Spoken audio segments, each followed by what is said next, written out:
ፍርድ ሳለ እግዚአብሔርንም ከቶ አትፈራውምን? ስላደረግነው የሚገባንን እንቀበላለንና በእኛስ እውነተኛ ፍርድ ነው። በእኛስ እውነተኛ ፍርድ ነው። ይህ ግን ምንም ክፋት አላደረገም ብለው ገሰጸው። ኢየሱስንም ጌታ ሆይ በመንግሥት በመጣ ጊዜ አስበኝ አለው። ኢየሱስም እውነት እልሃለሁ ዛሬ ከኔ ጋራ በገነት ትሆናለህ አለው ይላል።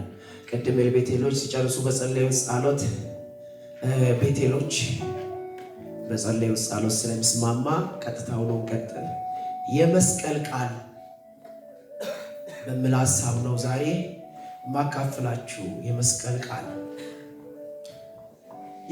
ቃል የሚባለው ኢየሱስ ክርስቶስ በመስቀል ላይ ሆነው እየሞተ ሳለ በመስቀል ላይ የተናገራቸው 7 ቃላቶች ናቸው።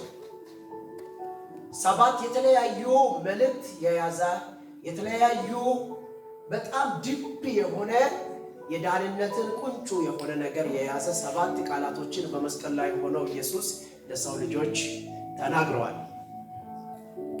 በጣም የሚገርማችሁ በስቃዩ ላይ ሆኖ ነው እነዚህን ቃላት የሚናገረው።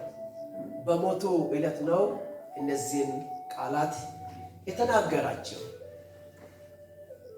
የሚገርማችሁ ጭንቀቱ በመስቀል ላይ ከወጣ በኋላ የጀመረ አይደለም። የኢየሱስ ክርስቶስ ከደቀ መዛሙርቱ ጋር በጸሎት ስፍራ እንደምትመለከቱትም በጣም መስቀል ላይ ከመውጣቱ በፊት የተናገራቸው የጭንቀት ቃላትና ተግባሮች አሉ። ለምሳሌ ቶሎ ከደቀ መዛሙርት ተለይቶ ይጸልይ ነበር። በዛ ሰዓት የሚያድናቸውን እንደዚህ ብሎ ወቅሷቸዋል። አንዲት ሰዓት ከኔ ጋራ በጸሎት እንድትቆዩ አልቻላችሁምን ብሏቸዋል። ስለነርሱ እሱ ይጨነቃል፣ ይጸልያል። እነርሱ ግን አይናቸውን እንቅልፍ ብሏቸው እንቅልፍ ከብዶ ስለነበረ 3ኛ ጊዜ ከመጣ በኋላ በቃ ተኙት አለ። እንደው መጨነቅ የነበረበት በዛ ሰዓት ማን ነው ካላችሁ የሚያንኮራፉ እነሱ መጸለይ ኢየሱስ የሚያልበውን የደም ላብ ማንጠባጠብ የነበራቸው የአዳም ዘር ነበሩ።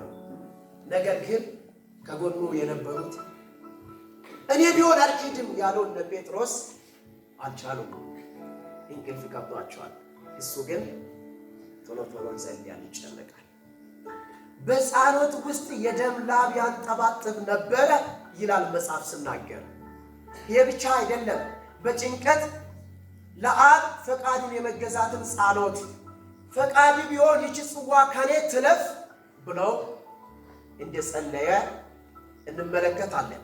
እነዚህ ቃላቶች እና ተግባራት በሙሉ